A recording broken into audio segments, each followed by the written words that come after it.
Now, what happens to a lot of people during the winter is their hair gets all messed up, becomes like dehydrated, dry, frizzy, split ends. You start losing your hair. The hair becomes dull. So I'm going to give you some tips on what to do about this. The real question is why? Well, there's 3 reasons, and we're going to go right through them. The first reason is the obvious reason, which is low vitamin D because of the sun. There's no sun, so we're not going to get vitamin D. So unless you take vitamin D, you're going to be usually vitamin D deficient.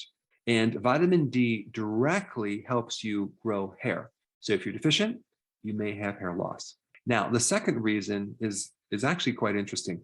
When you're deficient in vitamin D, you have this alteration and change in your microbiome. Your microbiome are dependent on your levels of vitamin D. And the type of microbiome that I'm talking about are the ones that help you make B vitamins that are necessary to build hair. And we're talking about B2, B3, B6, vitamin B5, and biotin. And so without biotin, your hair is going to be very fragile. It's going to break. It's going to be very thin and dried out. So by adding more vitamin D, the microbiome becomes more balanced and you generate more of these B vitamins. So you can take B vitamins from Nutritional Yeast, or you can take vitamin D so your microbes can make more B vitamins. All right, the second reason. During the winter months, people typically don't eat as many vegetables, okay? And the vegetables that they're eating are pretty much empty of nutrients because there's a very big difference when you're growing vegetables during the winter months versus during the summer months, especially when people have their own gardens or they're going to the farmer's market and they're getting nutrient-dense vegetables versus at the store, whether they're growing them hydroponically. I just noticed even the taste of vegetables during the winter are definitely void of a lot of flavor, which means they're also void of nutrients. So the combination of not eating enough and then having them nutrient deficient is going to show up in your hair.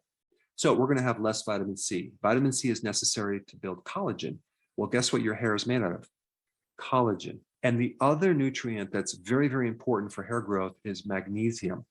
A lot of the magnesium comes from the chlorophyll, the green of the plant, which is in a lot of vegetables. So less vegetables, less magnesium, more susceptibility for hair loss. And then another nutrient that's in vegetables is vitamin E, especially in salads.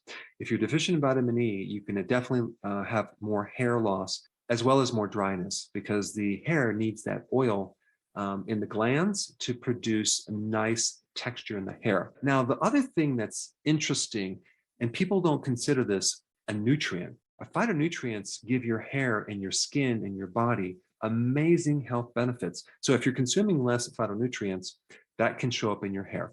All right, number 3, during the winter months, I know this might be shocking, but some people, or most people, eat more junk food. That's right, I know you're shocked. And so more junk food deprives you of nutrients. And now you start developing what's called subclinical nutrient deficiencies, where you might not have major nutrient deficiencies, they're subclinical. So you might not notice these symptoms, but they show up in other subtle ways. Now, this research was done by Professor Ames, and he came up with this theory called the triage theory, which I think it's not a theory, I think it's absolutely true, which describes subclinical vitamin and nutrient deficiencies being rationed out for more immediate survival purposes. So let me give you an example with selenium. Let's say you have a subclinical deficiency with selenium, and so you don't have enough to provide for all the different functions of the body. So instead of using selenium to prevent hair loss, the body's going to use it for more critical purposes like fertility and reproduction. So if your body is deficient in a certain nutrient, it's not going to allocate that to maybe long-term maintenance of different body functions, or it might not allocate that for longevity purposes or to prevent chronic disease. Instead, it might allocate it for short-term survival mechanisms that help you cope, but don't really help you survive in the long term. So this is an interesting topic because a lot of times people take vitamins, and if they don't feel an immediate result, they might stop taking them, not realizing that you need these nutrients for long-term survival and to prevent a lot of chronic illnesses. I mean, let's just take magnesium, for example. It's needed in over 300 different enzymes. Let's take vitamin D, for example. A huge part of our genome is dependent on vitamin D. And so if someone is just focused on vitamin D for preventing osteoporosis, they're not looking at the hundreds of other purposes of vitamin D.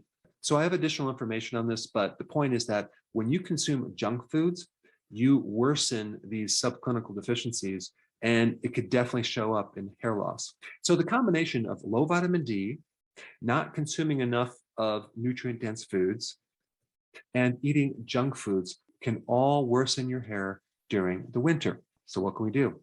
Number one, take more vitamin D. Number two, eat more vegetables. I would recommend eating more Brussels sprouts. Brussels sprouts are loaded with sulfur.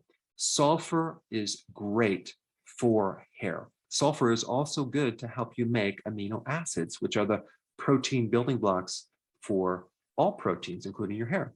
I would beef up, no pun intended, your salads. I would start to eat more avocados and bell peppers, which are loaded with vitamin C. You can also add nutritional yeast to get all your B vitamins. But of course, if you're taking enough vitamin D, that's going to help your microbiome. And then seafood can help provide for all the trace minerals like selenium, zinc, iodine, iron, manganese, as well as the omega-3 fatty acids, which are also necessary for maintaining healthy hair. Now, to be fully transparent, I actually have hair products. I have a new shampoo and conditioner, and I also have a hair growth oil. And so if you want more information on those products, you can actually check out my website.